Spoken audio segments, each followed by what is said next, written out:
Olá, o meu nome é Ana, eu sou licenciada em Física pela Universidade do Estado de Santa Catarina e eu tenho uma bolsa de iniciação científica no Laboratório de Plasmas, Filmes e Superfícies, sob a orientação do professor Abel André Cândido Recco, no projeto Obtenção e Caracterização de Filmes de TiALN obtidos por deposição reativa via pulverização catódica. Este é o projeto que eu desenvolvi ao longo do ano passado e é uma apresentação feita para o Seminário de Iniciação Científica da UDESC. O meu trabalho consistiu em produzir e caracterizar filmes de titânio e alumínio por microscopia eletrônica de transmissão. A microscopia eletrônica de transmissão funciona a partir da difração de elétrons.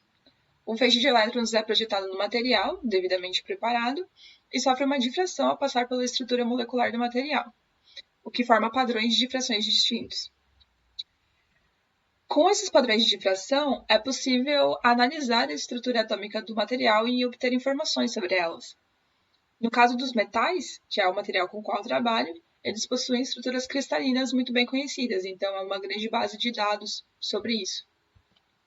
Além disso, é possível obter imagens da seção normal e da seção transversal do filme, ou do material, no caso, informações sobre a composição química e realização da identificação de precipitados.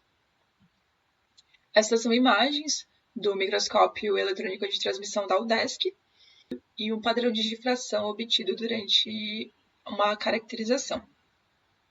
A técnica de microscopia eletrônica de transmissão não é amplamente usada porque o preparo de amostras é longo e há muitos requisitos sobre a espessura final da amostra.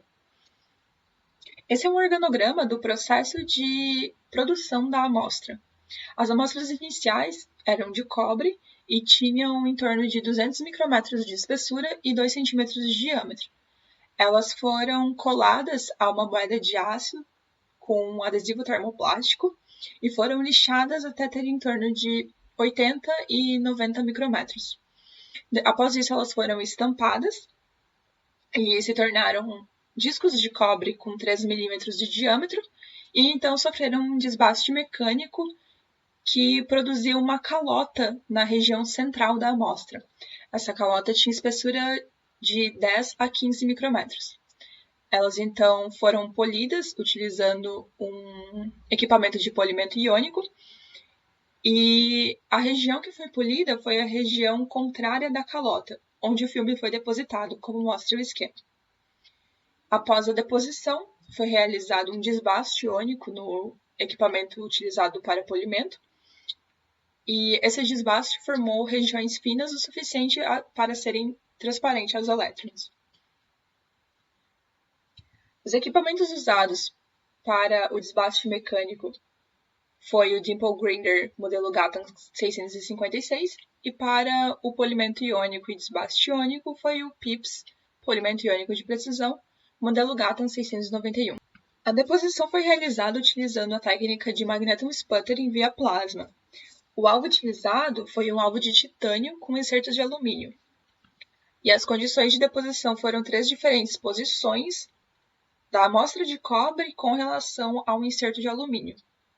Na posição 0 foi utilizado 2 insertos de alumínio e nas posições 3 e 2 foi utilizado apenas um inserto de alumínio no alvo. O equipamento de desbaste iônico funciona utilizando canhões de íons de argônio, e ele possui ângulo e tensão de aceleração ajustáveis. O método usado no processo de desbaste iônico foi utilizar uma angulação de 6 graus e tensão de aceleração de 3 kevs na superfície do cobre até o filme aparecer, e então alternar entre as superfícies superior e inferior do disco até o filme furar, porém com um ângulo menor do que o utilizado anteriormente, um ângulo de 3 graus e a tensão de aceleração de 2 kevs. A espessura que a amostra precisa ter ao final do processo para ser transparente aos elétrons depende do material. Para esse filme, ela é em torno de 50 a 100 nanômetros. E essa é uma foto da amostra já pronta, né, na superfície de cobre, o filme fino e a região de furo. Com a caracterização foi possível obter os padrões de difração, as imagens de seção normal do filme, e com isso foi obtido o tamanho aparente de grão e a estrutura cristalina e fase intermetálica do filme. Aqui a gente tem as imagens de seção normal e do padrão de difração para diferentes amostras.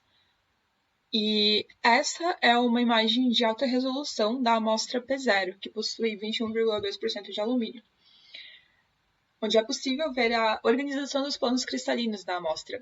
E com uma transformada de Fourier, é possível calcular a distância interplanar dessa organização de planos. Esse tipo de imagem só pode ser obtido para esse tipo de material quando a espessura do material é em torno de 5 a 10 nanômetros, uma espessura muito menor do que a necessária para ela ser apenas transparente aos elétrons.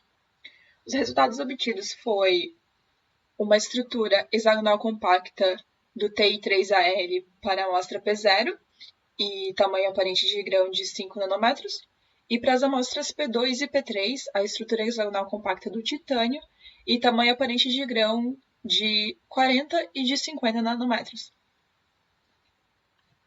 Conclusões.